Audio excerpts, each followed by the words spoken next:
안녕하세요. Riding on the Korean wave. Welcome to Thursday's edition of The Culture Wave. I'm Kwon-soa in Seoul. Explore with us Korea's culture from all aspects and stay up to date with K-entertainment, K-art, K-people, K-everything.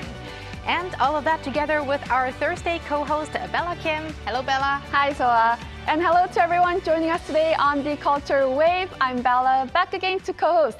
And of course, fill you guys in with the latest in K-entertainment. And speaking of K-entertainment, Bella, it's all, in many cases, it's the K-entertainment world that's leading to the interest in learning the Korean language. After people watch K-dramas and listen to their favorite K-pop songs, they really want to learn Korean. And that's also why we're seeing an increase in Korean language courses around the world. Right. A number of my friends definitely got interested in Korean language itself because of K-entertainment, K-drama as well. And that's why the demand for institutes learning Korean and Korean culture abroad is definitely growing bigger and bigger. Right. And we're actually going to talk just about that in a bit later in our program. But we're going to start off with K-Inter News with you, Bella, today. Yes. And our first story is about the dispute between NewJeans and ADOR. So what are the latest updates? On Wednesday, a 15-minute hearing took place for the appeal made by NewJeans last month against the court injunction imposed on the members' activities. The hearing took place at the Seoul Central District Court, and only the attorneys of NewJeans and the agency ADOR attended. And it was not open to reporters as opposed to last month's hearing that was open to audience. And the result of the appeal is yet to come out. Wednesday's hearing took place 2.5 weeks after the court sided with ADOR and approved the injunction against NewJeans activities taking place outside of the agency. The court ruled that the 5 members' argument that their trust had been broken wasn't sufficient and ordered them to return to ADOR. Instead of accepting the injunction ruling, NewJeans appealed the decision and announced that they will halt all activities for now. The first hearing on NewJeans' termination of its contract with ADOR took place on April 3rd, where the two did not come to a settlement. And now we're waiting for the second hearing, and the second hearing over this contract termination will take place on June 5th. But probably we'll hear more updates even before that hearing. Right. So keep us updated, Bella. Sure. Now, moving on to our next story, we're going to talk about G-Dragon Yes. and his music, Power. which can be heard everywhere. Yes, Power is one of his latest songs. We can hear his music on music streaming platforms, at cafes, at clubs, on my social media. I make those background music. So yes, really everywhere. But perhaps this is the most unlikely place you would expect to hear it. What are we talking about? Well, we always talk about, K-pop artists performing all around the globe in so many different countries, but I guarantee you that none of their songs have been played here. As you all know, G-Dragon is a visiting professor at Korea Advanced Institute of Science and Technology, KAIST. Well, he collaborated with scientists at KAIST to launch his music and an image of his iris into outer space. Outer space? Outer space, yes. The Space Institute of KAIST announced on Thursday that the world's first space sound transmission was successfully conducted on Wednesday by Lee Jin-jun, a contemporary artist and associate professor at KAIST, in collaboration with G-Dragon. Professor Lee used generative AI technology to create a media art piece titled Iris, based on an image of G-Dragon's eye. And the audio component included sound from the Emile bell, a historic Korean bronze bell over 1,000 years old, along with G-Dragon's recent hit, Home Sweet Home. G-Dragon said that he was both thrilled and surprised by this project. He explained the reason behind selecting Home Sweet Home was because the song features Big Bang members Taeyang and Daesung. And also in that sense, he added that he is excited to see Big Bang, the members, travel into space, where Big Bang is originally from. Of course, very meaningful, yes. But also slightly ironic that the song is called Home Sweet Home, while the song is going to be played very far away from home. Well, it says like it's meant to be like Big Bang finding their home. Oh, their home? In Big Bang, outer space. Okay, yes. that makes sense. Well, very thrilled to see these interesting projects. Right. And Bella, our last story is about an actor, but you didn't give me any more hints about it. Who are we talking about? Well, we're going to talk about an actor, but Soa, before that, can you guess which Korean actor is most loved globally?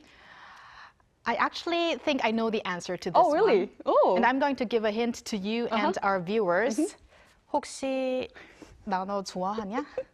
That's one of the favorite lines of this actor. It is. I don't know if I can say I like your acting. So it was a little bit AI version. But Which, yes.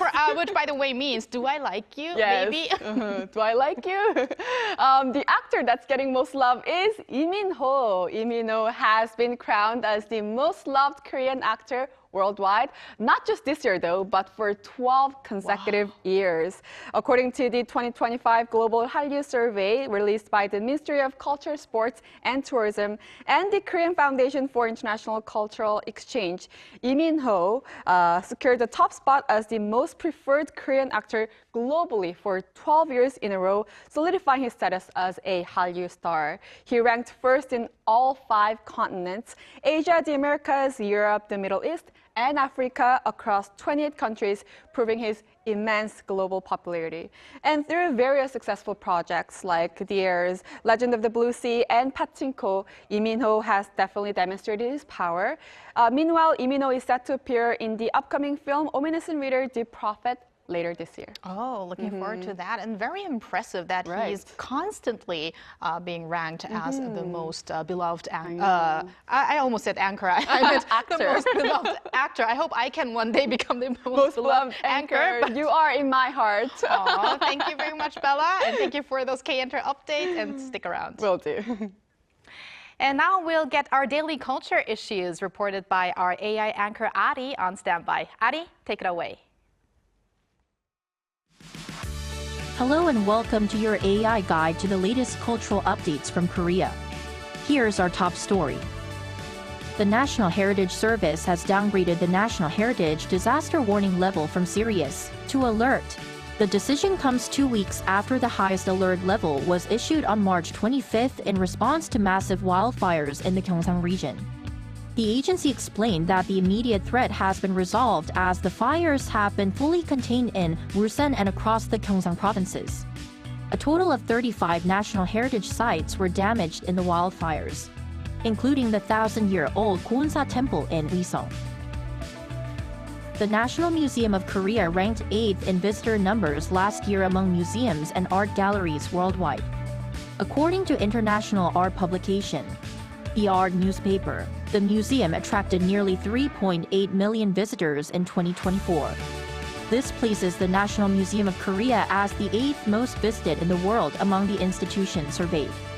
The Louvre in Paris topped the list with over 8.7 million visitors, followed by the Vatican Museums, the British Museum in London, and the Metropolitan Museum of Art in New York. The 46th Seonnongdaeje, a traditional royal ritual to pray for a bountiful harvest, will take place next week in Seoul's Dongdaemun district. Joseon kings symbolically plowed a field to underscore the importance of agriculture and shared beef soup with the people afterward, a custom believed to be the origin of seolleongtang, a beloved Korean dish. Festivities will kick off next Friday with a Korean traditional music concert at the Flower Garden of Knowledge in Cheongnam-do. The main event will be held the following day, featuring ceremonial rites and a reenactment of a royal procession. Around 300 participants, including international students, are expected to join the procession to Seonnongdan, a historic altar where kings once carried out the agricultural rituals. That's all from me. Stay tuned to the Culture Wave.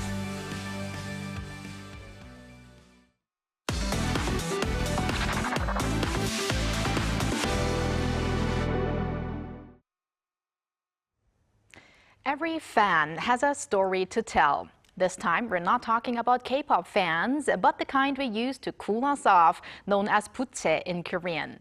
The Kansong Art Museum has opened its spring exhibition featuring exquisite paintings and calligraphy rendered on classical Korean hand fans. From works by late Joseon masters to modern literati artists, the display offers a rare glimpse into the refined beauty and spirit adorned on fans across generations. Our Han-daeun takes us there.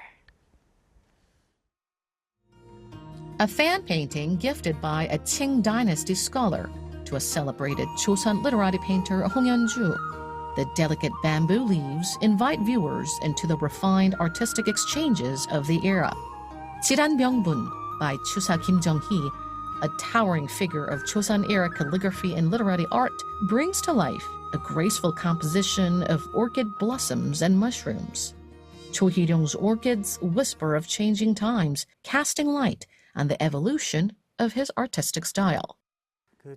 Cho Hee-ryung's early orchid paintings were largely shaped by Chusa Kim Jong-hee, but later gave way to a more unrestrained style, reflecting the emotional weight of his exile. A grand fan painting by Tanwon Kim Hong-do, Joseon's prominent painter renowned for his depictions of common people, with heartfelt praise from Kim's close mentor inscribed in the right corner, adds to the charm and warmth of this masterful work. Rather than giving a plain fan, our ancestors made it special by adding their own paintings or calligraphy, turning it into a personalized gift. The fan artworks of modern-era artists are filled with calligraphy and paintings, each brimming with stories and warm wishes for the recipient's good fortune. Titled Sonu Pungol, which translates to sharing a moonlit breeze with good friends, the exhibition features 55 fan artworks carefully curated from the Kansong Art Museum's collection. Among them, over 20 pieces will be unveiled to the public for the first time. The museum's first fan-themed exhibition in 50 years runs through May 25th, inviting visitors to discover the untold stories woven through every fold and brushstroke. 한다은 아리랑 뉴스.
Indonesia is one of the largest consumers of Korean culture in Southeast Asia, showing one of the highest favorabilities towards Korean cultural content, according to surveys in recent years.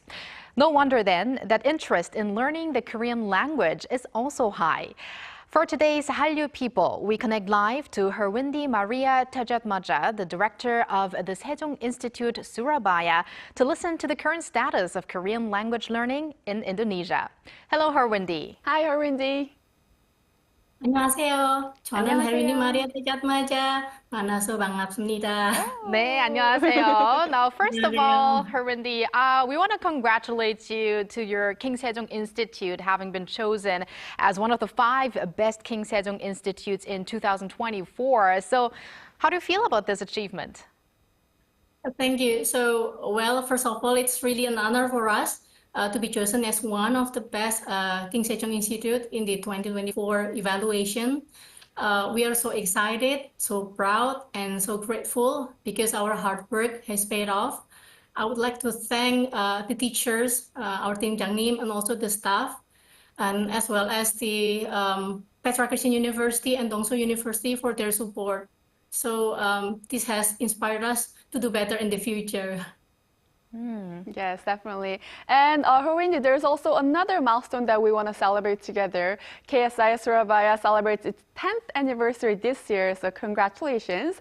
And it has so far around 6,000 graduates. So is there any memorable moments or stories of students that you would like to share with us? Well, yeah, this year is really special because we are going to celebrate our 10th anniversary. And over years, I've heard stories from our students and alumni how learning Korean at our institute has changed their lives. One of the examples would be Sasha Shaifani. She's now working at the Department of International Cooperation in the Surabaya City Hall because of her Korean skills. And I also took a class back then at King Sejong Institute Surabaya. So I spent some time with the students and I heard a lot of stories. I could see their experience, their struggle, their excitement, and their dreams. So whether it's big or small, the stories, their experiences have inspired us to do better in the future. It's really heartwarming to see that their life has changed because of learning Korean at our institute. Very heartwarming to hear from these stories, Horwindi. Now, Indonesia has the 4th largest number of King Sejong Institutes in Asia after Vietnam, China, and Japan. So what are the reasons behind Indonesians enrolling to these language courses or other cultural Korean courses? I also heard that many are trying to major in Korean at universities. Well, I think for most Indonesians, the interest in learning Korean begins when they like Korean movies, drama, or K-pop songs. Platforms like Netflix in Indonesia have Korean movies or dramas as part of their top 10. And if you go to malls, especially in big cities, you will hear a lot of Korean songs played. So it makes sense that people are willing to feel connected more to the culture. That's why they start learning Korean. But then over time, they also realize that learning Korean can also open more opportunities for better jobs, scholarships, and even studying abroad in South Korea. So I guess that's one of the reasons and why Korean learning is becoming more and more popular. I guess that is also why even secondary education includes Korean, because I heard some high schools also teach Korean as a foreign language in Indonesia. And also, Bella, I recently saw a report by Korea's education ministry also that there were 23 countries that taught Korean as a second language in middle and high school as of 2023. And guess how much the number was in 2014, so around 10 years ago. How much? It was 11. So that's how big more this than double, increase right? we see. Yes. Wow, very, very impressive. Always great to see, and very impressed to see Korean language itself growing big globally. Makes us so proud. I know, I know. And in addition to, teaching Korean, Horwindi, we heard that KSI Surabaya also works with the local community to organize Korean culture lectures now. So I want to hear what kind of events that you guys held recently and how was the response? Okay, we host many cultural events and lectures to make learning more fun and meaningful.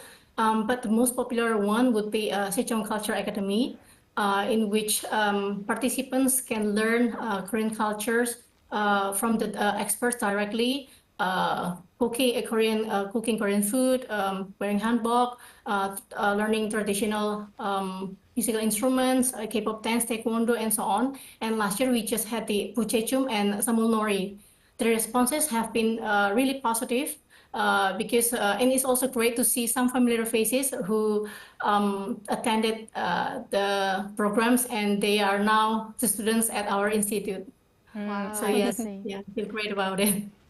Now, Harundi, at the beginning of our segment, I mentioned that Indonesia has been found to be a country with one of the highest interests in K-culture contents. So although you are really deeply involved with cooperating with Korea and Korean contents, do you see it in your daily life? Do you really see it happening around you, how people are really into the K-wave? Tell us a little bit of some experiences you had.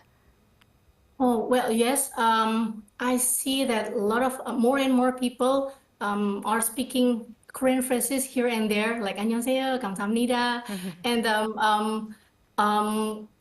they also love talking about the latest episodes of Korean dramas or movies. And we are also seeing more and more Korean celebrities in our advertisements. And if we go to malls, especially in big cities, you will see a lot of people wearing the Korean fashion and Korean makeup, and also they're also selling more and more Korean merchandises, which is going to show that Korean culture has become part of our everyday lives. Right. Now, for Indonesian fans of the Korean wave, what role can the King Sejong Institute in Surabaya play in the future? Do you have any specific plans or goals that you would like to share with us? For Indonesian fans of the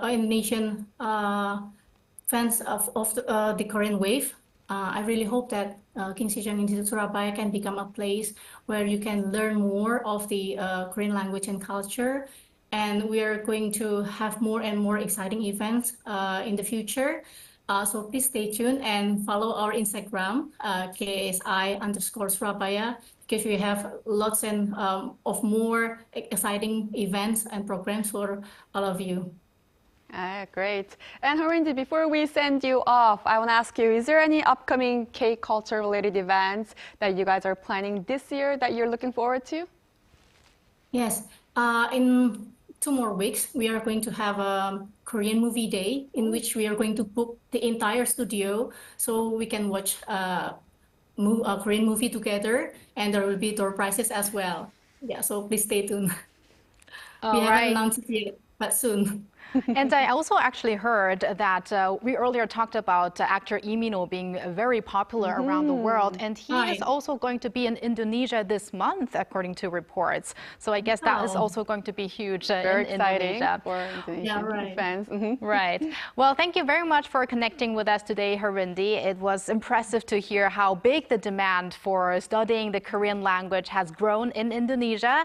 And we wish you and the Sejong Institute Surabaya the best, and keep in touch. Thank you. 감사합니다. 감사합니다. And 감사합니다. Thank you to you, Bella, as always. We're going to have you back here tomorrow. You're welcome, and I'll see you back tomorrow. Thank you for spending the past half an hour with us on the Culture Wave for your daily dose of K-culture issues. Please join us again tomorrow, Friday, 2 p.m. Korea time.